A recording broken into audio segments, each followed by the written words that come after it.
सजी रही गली तेरी माँ सुनहरी गोटे पे, सजी रही गली तेरी अम्मा सुनहरी गोटे में।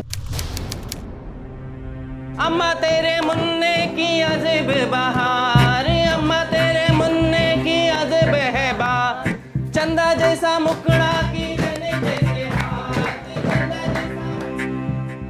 अरे सुनो, बच्चे की शक्ल तो बाप से बिल्कुल ही नहीं मिलती। हाँ मैंने भी देखा, बच्चे की शक्ल बिल्कुल बाप से नहीं मिलती है। संजय तूने नीचे सुना औरतें क्या कह रही थी? और मुझे भी शक है कि बच्चा तेरा नहीं है। मम्मी जी बोल किसका बच्चा है? कहाँ से मुंह काला किया है तूने? ये आप क्या कह रही हैं? और संजय तुम चुपचाप खड़े रहकर सब कुछ सुन रहे हो। तुम्हारी माँ तुम्हारी बीवी पर गलत इल्जाम लगा रही है कि हमारे बच्चे की शक्ल तुम पर नहीं जाती है। ये कैसे हो सकता है? इतना छोटा सा बच्चा है, इसकी शक्ल कैसे किससे मिल सकती है? प्रिया मेरी इतनी उम्र ये ऐसे नहीं हो गई है। अरे मैं बच्चे को पालने में देखकर बता सकती हूँ कि ये बच्चा किसकी चाल चलेगा।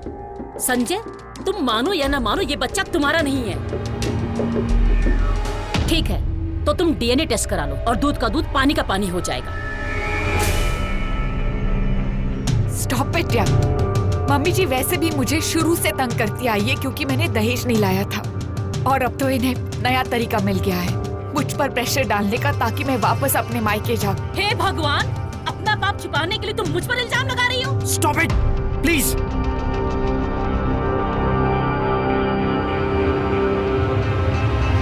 एक औरत चीख चीख कर अपने बहू पर यह इल्जाम लगा रही थी कि उसकी कोख से जन्म लेने वाला बच्चा उसके बेटे का नहीं, यानी संजय प्रिया के बच्चे का बायोलॉजिकल फादर नहीं है। हैरान करने वाले शब्द थे ये, लेकिन इतने यकीन से क्यों मिसेस शुक्ला अपनी बहू प्रिया पर इल्जाम लगा रही थी? यह घटना उत्तर प्रदेश के कानपुर की है, जहां संजय शुक्ला एक प्राइवेट फर्म में काम करता था और अपनी बीवी के साथ किराए के एक मकान में रहता था। वो अपनी पत्नी से इतना प्यार करता था कि उसे हर खुशी, उसके हर सपने को पूरा करना अपना फर्ज समझता था। दोस्त, यार, रिश्तेदारों की माने तो प्रिया और संजय बहुत ही लविंग कपल थे।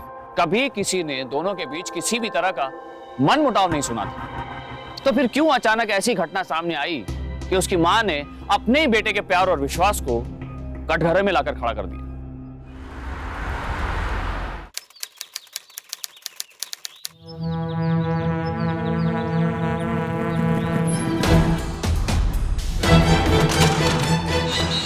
तो व्हाट्स द प्रोग्रेस? सर आप इस साल के एनुअल रिपोर्ट्स देखेंगे तो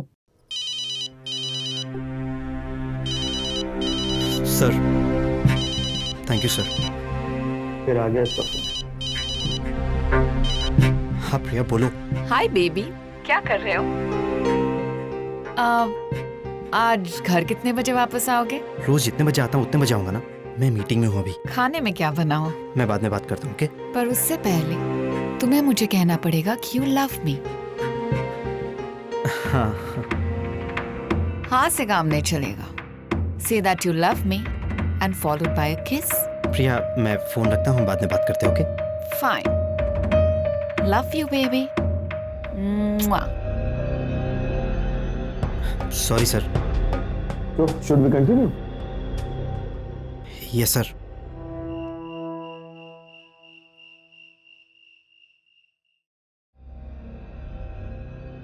पूरा दिन मैं घर में अकेली बैठी रहती हूँ, वो भी खिड़की से बाहर झांकते हुए यही सोचते कि तुम कब वापस आओगे।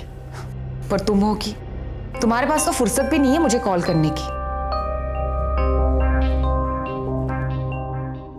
प्रिया, मैं इतनी मेहनत किसके लिए कर रहा हूँ? हमारे फ्यूचर के लिए ना। यही तो टाइम है कमाने का। मैं तुम्हें अपना खुद का घर खरीद के देना चाहता हूँ। कब तक रहेंगे हम लोग इस किराए के मकान में? मुझे मकान नहीं चाहिए, मुझे एक ऐसा घर चाहिए जहां पे प्यार हो।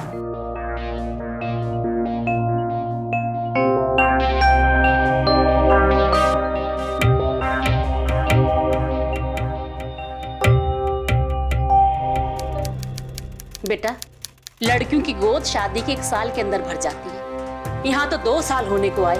अरे कब बनूंगी मैं दादी? कहीं कोई खोड़ तो नहीं? तो एक तो मैडम ससुराल भी खाली हाथ आई दूसरी गोद भी खा ली। अरे अगर कोई कमी है तो इलाज करवा इसका, नहीं तो। मम्मी जी, आप कहना क्या चाहती हैं?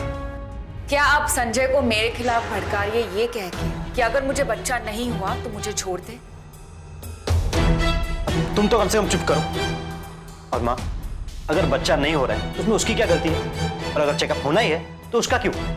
मेरा भी तो होना चाहिए ना।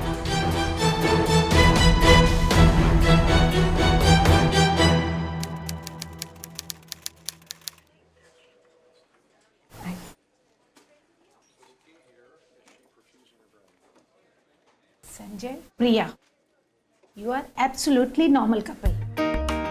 कोई कमी नहीं है तुम में, बस एक छुट्टी की जरूरत है। मेरी सलाह है कि तुम दोनों को सेकंड हनीमून पर जाना चाहिए। हम लोग छुट्टी पे जा रहे हैं, वो भी इसी सैटरडे को।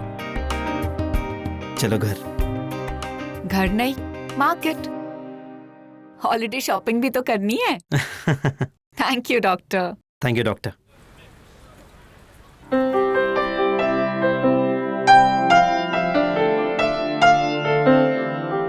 नहीं, आप चेक कीजिए ना, ऑनलाइन में आपको दिखेगा।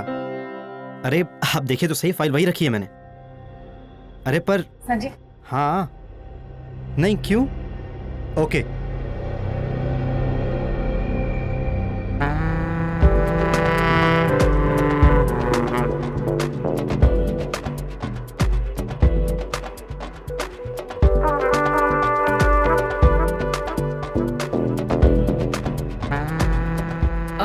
भैया कोई और साड़ी दिखाइए। अब वो काउंटर पे जो लड़का है वो कौन है? वो हमारे मालिक के बेटे मनीष है। अच्छा, ये देखिए।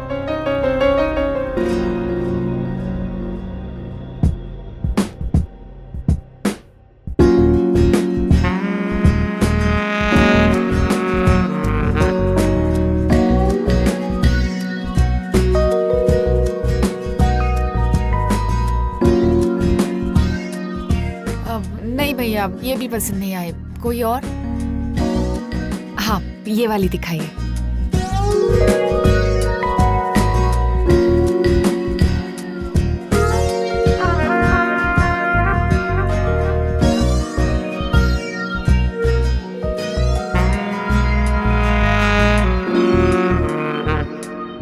हाँ बस 10 मिनट में पहुंच रहा हूँ, मैं निकल ही रहा हूँ यहाँ से। I will be there.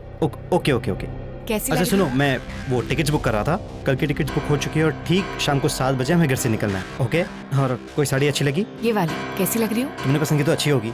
ये लो क्रेडिट कार्ड, पेमेंट कर लेना और मुझे ऑफिस जाना है। ओके, बहुत संजय, काम है। I hope you office? Understand. Please please please.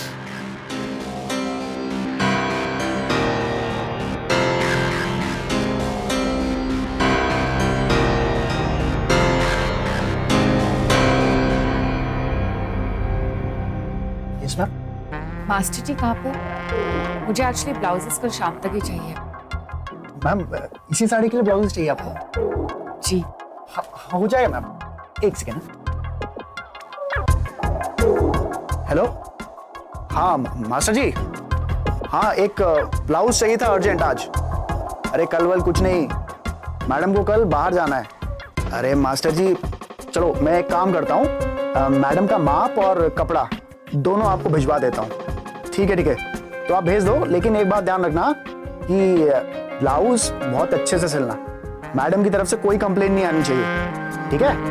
तो आप लड़का भेज दो। ओके, हाँ मैं नाप ले लेता हूँ। ठीक है, हो जाएगा मैडम। अब तो नाप कैसे लेंगे? मैम, मैं अपनी गारंटी से कह रहा हूँ, कल शाम से पहले ना आपको आपका ब्लाउज मिल जाएगा। मैं आपका नाप ले लेता हूँ। चलो आप यही कर लेते। मैडम, इतने सारे सेल्समैन खड़े हैं यहाँ पर और आप इतनी रिस्पेक्टेबल लेडी हैं। यहाँ थोड़ी माप ले सकते हैं, अंदर चलते हैं ना चेंजिंग रूम में। प्लीज प्लीज आइए प्लीज। अरे काउंटर देखना, आइए प्लीज। अकबर इधर देख, आइए इधर ही है बस सामने।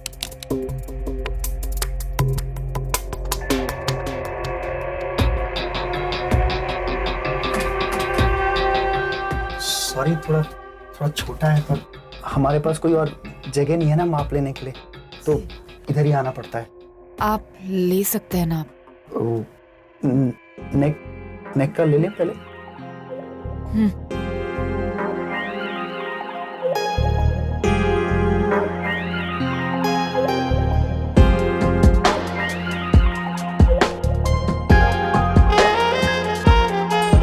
हो गया? हाँ वो हो गया। मैडम मैम मैम मैम कल शाम से पहले आपको ब्लाउज मिल जाएगा मैम।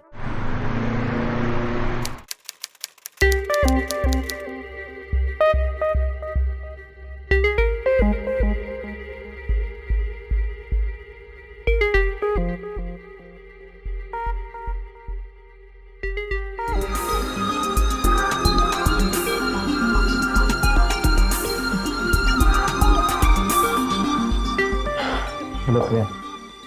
आ गए तुम?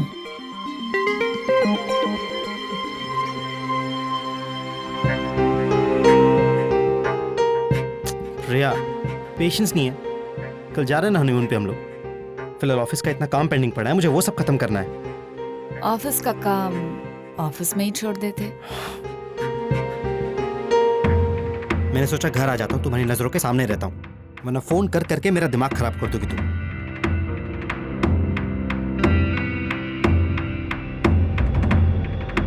किसी भी रिश्ते में उम्मीदों पर खरा उतरना इंसान की सबसे बड़ी जिम्मेदारी भी होती है और चुनौती भी। खास करके जब ये रिश्ता पति पत्नी का हो तो ये जिम्मेदारी बड़ी भी होती है और बेहद संवेदनशील भी। पति पत्नी दोनों को एक दूसरे की जरूरतों और भावनाओं का ख्याल रखना बेहद जरूरी है। वक्त के अभाव में कई बार व्यक्तिगत इच्छाओं की अनदेखी पति या पत्नी दोनों में से किसी को भी बहकने पर मजबूर कर सकती है। प्रिया अपने पति संजय के साथ उन पर्सनल मोमेंट्स को लगातार मिस कर रही थी। अक्सर हम ऐसे हालात का जिक्र करने से कतराते हैं, लेकिन दिल में दबी यही बात वक्त के साथ घुटन में तब्दील हो जाती है और यही घुटन कई बार रिश्तों की मर्यादा को खतरे में डाल देती है। प्रिया के साथ भी यही हो रहा था। वो खूबसूरत थी, उसे अपने पति का प्यार और अपनी खूबसूरती की तरफ तवज्जो चाहिए था और ये तवज्जो उसे कोई और दे रहा था।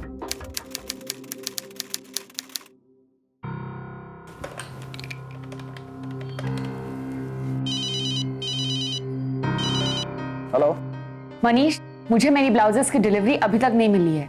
अरे मैडम जी, वो मास्टर जी आप ही के ब्लाउज पर काम कर रहे हैं। बस तैयार होते ही भिजवाता हूँ आपको। देखो, मुझे अगर मेरे ब्लाउजेस आधे घंटे में नहीं मिले ना तो मैं तुम्हारी दुकान बंद करवा दूंगी। अरे मैडम जी आप प्लीज नाराज मत होइए। आप हमारे कितने इंपॉर्टेंट कस्टमर है आप नहीं जानते। अच्छा आप एक काम कीजिए, आप बस पैकिंग शुरू कीजिए। मैं बस ब्लाउज तैयार होते ही ना खुद ब्लाउज लेके आपके घर आता हूँ। मेम साहब, सारे कपड़े प्रेस कर दिए मैंने। थैंक्स। अच्छा मैं चलते हैं। ओके। आज तो बहुत खुश नजर आ रही हो। किसी की नजर न लगे। हनीमून मनाने जा रही हो? अच्छी तरह मना के आना। चल बेवकूफ कहेगी। अच्छा सुन, मैं निकलने के बाद घर का ध्यान रखना और प्लीज चाबी का सेट तुम्हारे पास है तो देख लेना सब कुछ, ठीक है? तुम फिक्र मत करो, ठीक? ओके, मैं चलती हूँ। बाय।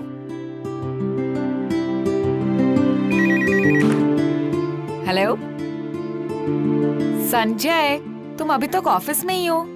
4 बज गए, हमारी फ्लाइट 7 बजे की है। चलो जल्दी से निकलो, मैं तब तक कैब को बुला लेती हूँ, ठीक है? प्रिया होल्ड ऑन, सुनो। देखो एक्चुअली हमें ये ट्रिप पोस्टपोन करनी पड़ेगी। ऑफिस में बहुत बड़ी प्रॉब्लम हो गई है। यहाँ इनकम टैक्स की रेट पड़ी है और बॉस ने सबकी छुट्टी कैंसिल कर दी है। देखो मैं तुम्हें घर पे आके सब समझाता हूँ, प्लीज अंडरस्टैंड। मैं बाद में बात करता हूँ, ओके बाय।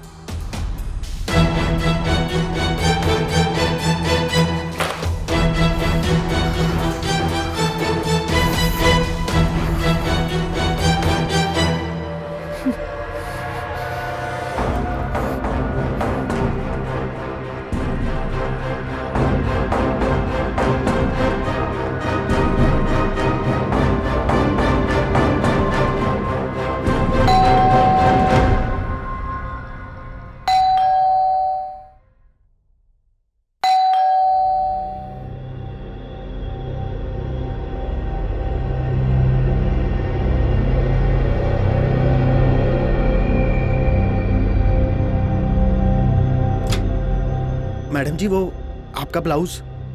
वो माफ कीजिएगा, थोड़ी देर हो गई, पर आप चीज देखिए, बहुत खूबसूरत निकल के आई है। अंदर रख दो। अच्छा।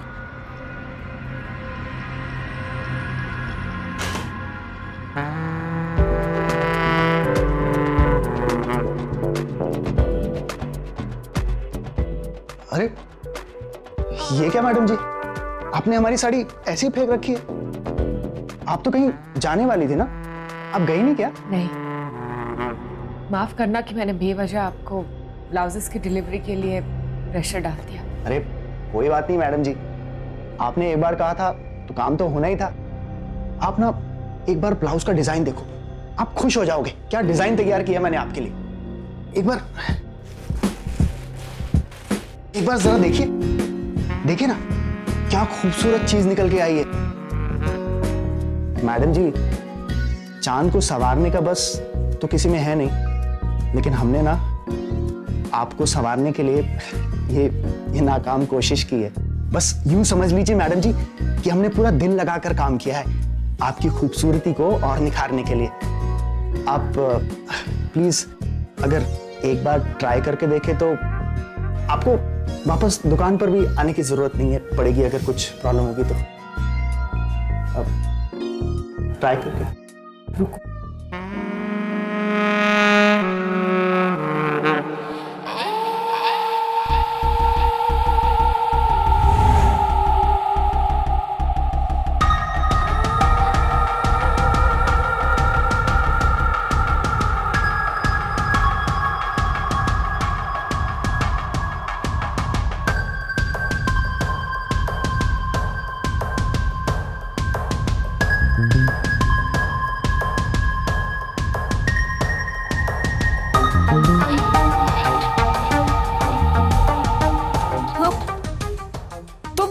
तुम यहाँ पे क्या कर रहे हो?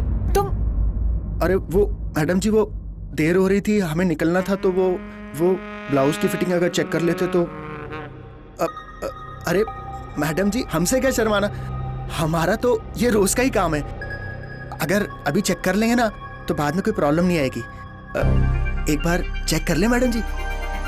ये लो, ये 2 इंच ब्लाउज का फिटिंग। अच्छा, यहाँ से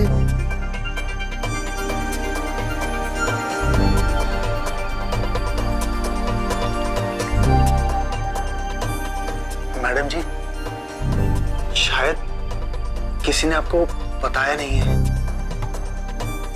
हाँ, वो गलता है आपका बदन। हो गया? वो मैम, वो इंच टेप नहीं लाया था ना, तो वो हाथ से ही नापना पड़ेगा। वो नाप लूं मैं हाथ से ही। वो जल्दी करो जो कुछ करना है। हाँ, जल्दी हो जाएगा सर।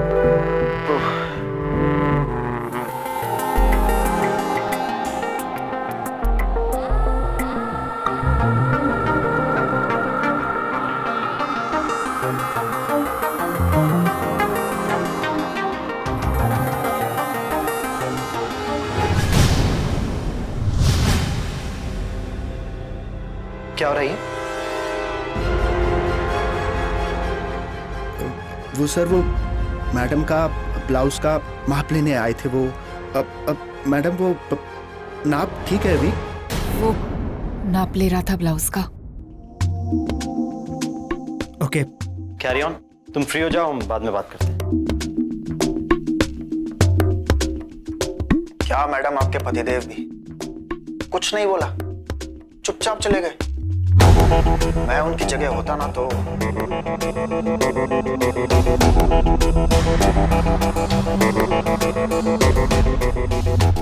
तुम जाओ। जी मैडम।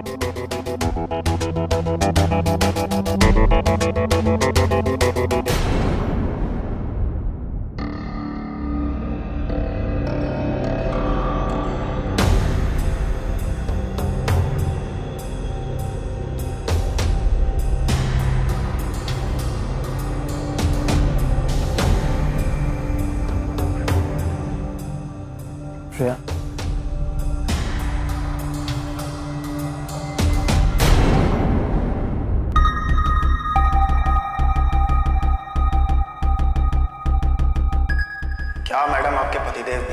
चुपचाप चले गए। मैं उनकी जगह होता ना तो।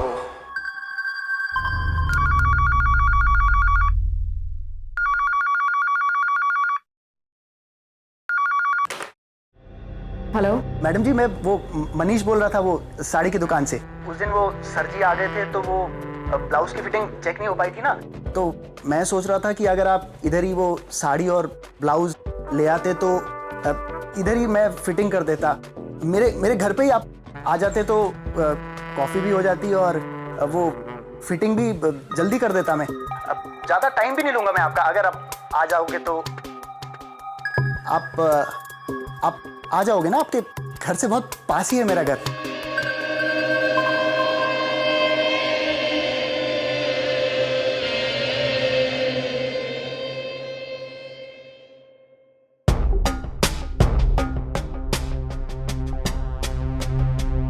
क्या बात है संजय?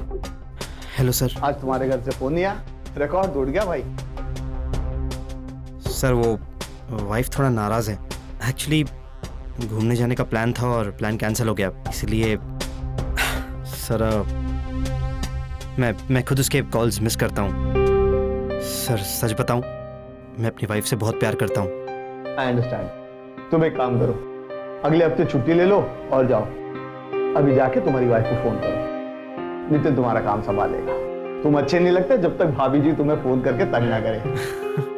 कम ऑन, जाओ अपनी वाइफ को फोन करो और उसे एक खुशखबरी दो। जाओ। Thank you so much sir, thank you.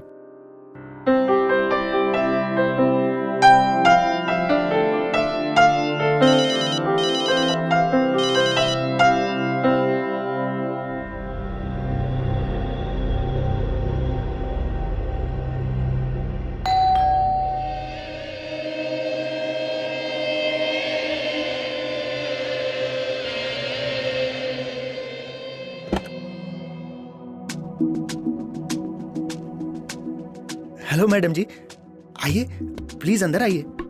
आइए आइए।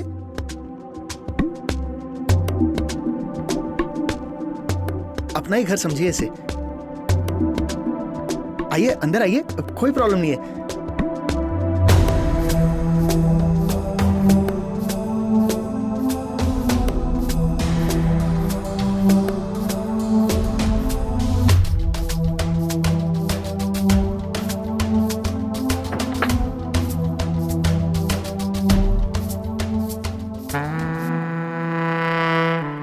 मैडम जी, आज आप बहुत खूबसूरत लग रही हो, सच्ची। मैं जानता हूं कि आप आज बहुत उदास हो। अब वैसे मुझे कहना नहीं चाहिए, लेकिन उस दिन मैंने देखा आपके हस्बैंड को आपकी कद्र नहीं है बिल्कुल। प्यार व्यार नहीं करते हो आपसे। शायद आपको टाइम भी नहीं देते हैं, है ना?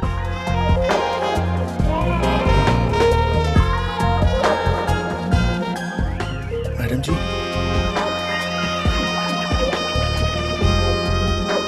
मैडम जी, आपको पता है आप बहुत खूबसूरत हो, लेकिन आपको देखकर ऐसा लगता है जैसे आपके हस्बैंड ने आज तक पूरी तरह से नजर भरकर आपको देखा तक नहीं है। आप पर ये आंसू बिल्कुल अच्छे नहीं लगते। आप बिल्कुल चिंता मत करो। आपके हस्बैंड नहीं है तो क्या हुआ, मैं तो हूं। अब आपको कोई नहीं रुलाएगा, कोई नहीं। और वैसे भी आपको पता है मैडम जी, आपको ऊपर वाले ने आपको बहुत खूबसूरत बनाया है। आपकी आंखें, आपके होंठ, आपके ये बाल, ऐसा लगता है उसने आपको बनाकर वो सांचा ही तोड़ दिया है। सच कह रहा हूं मैडम जी, बिल्कुल सच।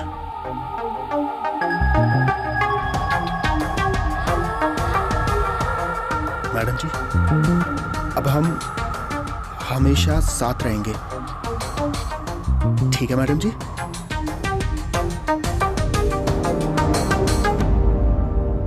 हालात कहें या मजबूरी, धोखा या छल, वजह कोई भी हो, पर प्रिया की जिंदगी में एक नया अध्याय शुरू हो चुका था।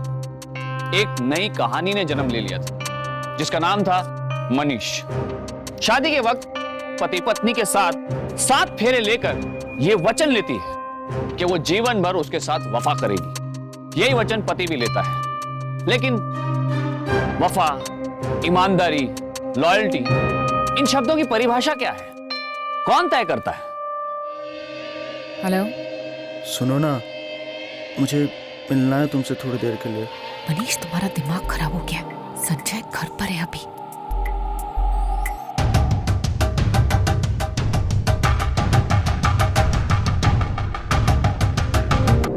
बस थोड़ी देर के लिए आ जाओ।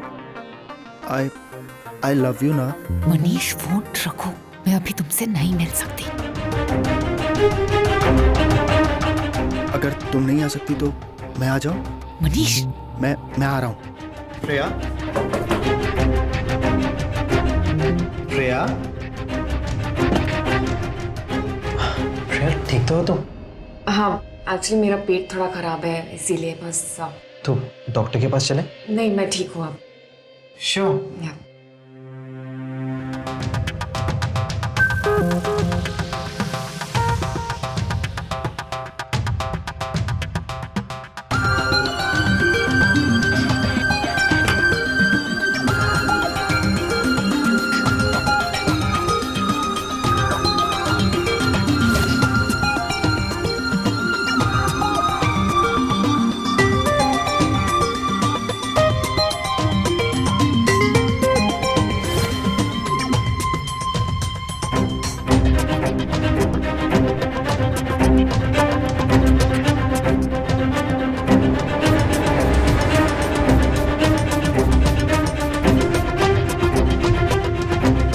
प्रिया, प्रिया,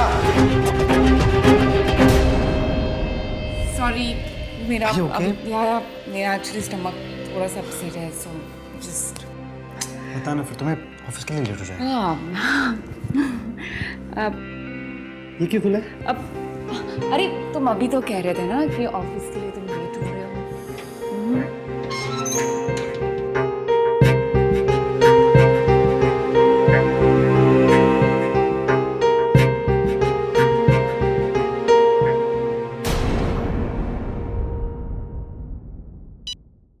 हेलो। अरे क्यों बार बार फोन कर रही हो मुझे? मैं करूंगा ना कॉल बैक। मैं प्रेग्नेंट हूँ। व्हाट? अरे अरे तुम्हारा दिमाग तो नहीं खराब हो गया है? डॉक्टर को दिखाया तुमने या अपने मन से ही बोले जा रही हो? अभी मैं एक इंपॉर्टेंट मीटिंग में हूँ। ये खत्म करते ही मैं बाहर आ रहा हूँ, ओके? और ये बात किसी से शेयर मत करना। मैं पहुंच रहा हूँ, ओके? प्रिया,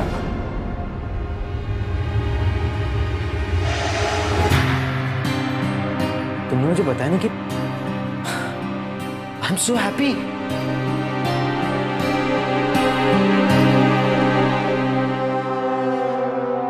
वही हुआ जो कुदरत का नियम था।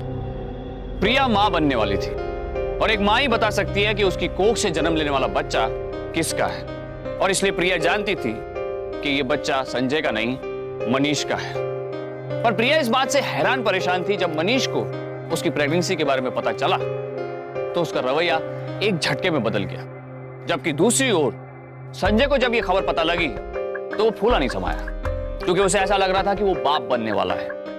और इस छोटी सी खुशी के बदले उसने प्रिया के कदमों में वो सारी खुशियां डाल दी जिसका उसने कभी उससे वादा किया था। और इस मुकाम पर पहुंचकर प्रिया को संजय और मनीष के बीच का असल फर्क दिखाई देने लगा।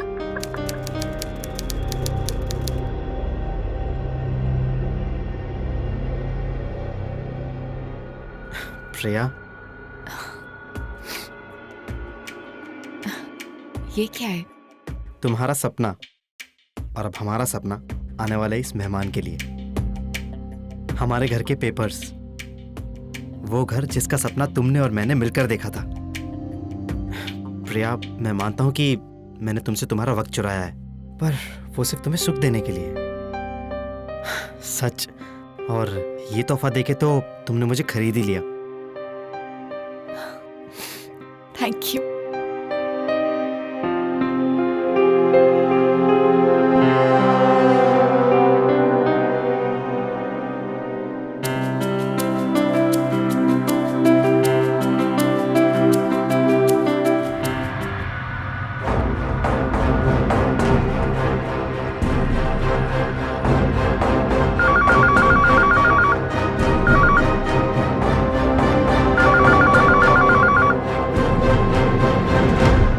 सुनहरी गोटे में रुपेरी गोटे, सुनहरी गोटे में रुपेरी गोटे में सजे रही गली तेरी माँ, सुनहरी गोटे।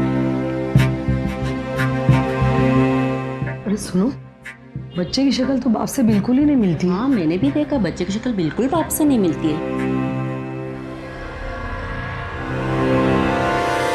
संजय तूने नीचे सुना औरतें क्या कह रही थी? और मुझे भी शक है कि बच्चा तेरा नहीं है। मम्मी जी बोल किसका बच्चा है? कहाँ से मुंह काला किया है तूने? ये आप क्या कह रही हैं? और संजय तुम चुपचाप खड़े रहकर सब कुछ सुन रहे हो। तुम्हारी माँ तुम्हारी बीवी पर गलत इल्जाम लगा रही है कि हमारे बच्चे की शक्ल तुम पर नहीं जाती है। ये कैसे हो सकता है? इतना छोटा सा बच्चा है, इसकी शक्ल कैसे किससे मिल सकती है? प्रिया मेरी इतनी उम्र ये ऐसे नहीं हो गई है।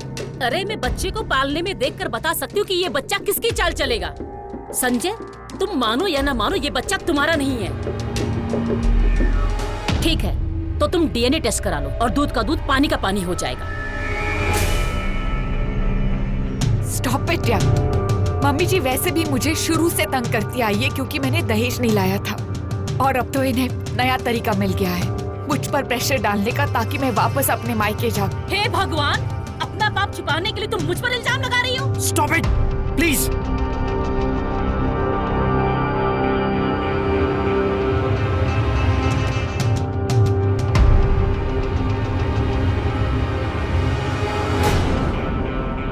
देख बड़े गुस्से में जा रहा है, लगता है बीवी के चक्कर में मालूम चल गया है। अगर मेरी बीवी के और बकवास की है ना तो अच्छा नहीं होगा। अबे टैलेंट क्या देता है बे? वो जो है मनीष, गोल्डन सारी हाउस के मालिक का बेटा, वो तेरे घर में आता है पीछे से, समझा? बे क्या समझता है बे अपनी बीवी को? सती सावित्री है क्या? पहले अपना घर देख फिर हमसे बात करना। चल चल बेटा चल। संजय डीएनए टेस्ट के बारे में क्या सोचा तुमने? मैंने डॉक्टर से बात करके अपॉइंटमेंट ले ली है और अगले हफ्ते बुलाया है बच्चे के डीएनए टेस्ट के लिए। क्या मेरा बच्चा लगा रखा है? एक काम करो, घंटा घर पे खड़ी होकर ना जोर जोर से चिल्लाओ, नहीं तो एफएम रेडियो पे अनाउंसमेंट करवा दो। देखो प्रिया, मेरी शादी होने वाली है और मैं नहीं चाहता कि इसमें किसी भी तरीके का प्रॉब्लम हो। देखो तुमने खुद सब कुछ खत्म कर दिया था, तो अब यहाँ क्या लेने आई हो? तो प्लीज प्लीज जाओ मेरे घर से, जाओ। मनीष प्लीज प्लीज मेरी मदद करो प्लीज। अरे अरे मैं क्या मदद करूं तुम्हारी? मैंने कहा था वो बच्चा पैदा करने को। एक मिनट, कहीं तुम ये तो नहीं सोच रही हो कि अगर तुम उस संजय को छोड़ दोगी तो मैं तुम्हें और तुम्हारे उस बच्चे को अपना लूंगा? तो हर्जी क्या है? संजय से ज्यादा मैंने खुद को तुम्हें सौंपा है। प्लीज प्लीज मेरी मदद करो। और छोड़, अगले हफ्ते संजय बच्चे का डीएनए टेस्ट करवाएगा। उसे सारी सच्चाई पता चल जाएगी और मुझे छोड़ देगा। अरे ऐसे कैसे छोड़ देगा? अब जाओ, अरे जाओ यहाँ से। ऐसे भी मुझे कुछ नहीं पता तुम कहाँ कहाँ अपना मुंह मारती फिरती हो। जो अपने पति के ना हो सकी वो मेरी क्या होगी? चलो जाओ। संजय डीएनए टेस्ट करवा के ये साबित कर देगा कि वो बच्चा उसका नहीं है, लेकिन उसके बाद उस बच्चे का डीएनए टेस्ट करवा के मैं साबित करूंगी कि ये बच्चा तुम्हारा है। फिर देखती हूँ तुम्हारे साथ शादी कौन करेगा। प्रिया, प्रिया, प्रिया।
कर देना संजय, लेकिन ये बच्चा तुम्हारा नहीं है, ये बच्चा मनीष का है।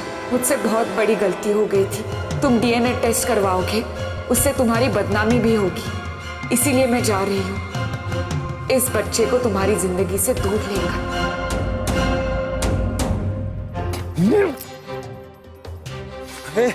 मुझे मार के क्या होगा? कसूरवार तो तेरी बीवी है। कसूरवार तो मैं हूं कि मैंने अपनी बीवी को वक्त नहीं दिया, और उससे बड़ा कसूरवार तू है कि तूने उसका गलत फायदा उठाया। लेके जाओ इसे। मुझे मारने से कुछ नहीं होगा। छोड़, कसूरवार तेरी बीवी है। संजय एक न्यायती, मानवीय और संवेदनशील इंसान था। उसकी कोशिश के कारण एक नवजात की जान बची और उसने प्रिया को भी माफ कर दिया, लेकिन कानून ने नहीं। प्रिया को बहकाने, फुसलाने और उसकी मजबूरी का फायदा उठाने के जुर्म में मनीष पर केस चला और उसे एडल्ट्री के एक्ट के तहत 4 साल की सजा सुनाई गई। अपने पति को धोखा देने के जुर्म में प्रिया को भी 6 महीने की सजा हुई। प्रिया को तो संजय ने अपना लिया, शायद इसलिए क्योंकि वो समझ गया था कि इस पूरे घटनाक्रम में अगर कोई शिकार बनेगा तो वो होगा वो मासूम बच्चा। लिहाजा उसने उस बच्चे को अपना लिया और उसे अपना नाम भी दिया। लेकिन इस पूरे मामले में प्रिया कितनी कसूरवार थी? हमारे देश में 33.7% दंपत्ति ऐसे हैं जो अलग अलग जगहों से शादी करके नई जगहों पर जाते हैं। कई बार ऐसा देखा गया है कि जब पति काम पर जाते हैं तो पत्नियां अक्सर घर में अकेली रहती हैं। वो चंद घंटे जब पत्नियां घर में अकेली होती हैं वो बहुत ही नाजुक होते हैं, क्योंकि उसी वक्त मनीष जैसे भेड़िए घात लगाकर अपने शिकार की तलाश में रहते हैं। लेकिन मनीष जैसे लोगों के मंसूबे तब तक कामयाब नहीं होते जब तक पति पत्नी के रिश्ते की कोई गांठ, कोई कमजोरी उनके सामने ना हो। इसलिए अपनी किसी भी परेशानी को आपस में बातचीत के जरिए सुलझाइए। मर्यादा की हद लांघने से मामले बनते नहीं बल्कि बिगड़ जाते हैं। इसलिए सतर्क रहिए। अब मुझे दीजिए इजाजत, फिर होगी आपसे मुलाकात। तब तक सावधान इंडिया, इंडिया फाइट्स बैक। तो सावधान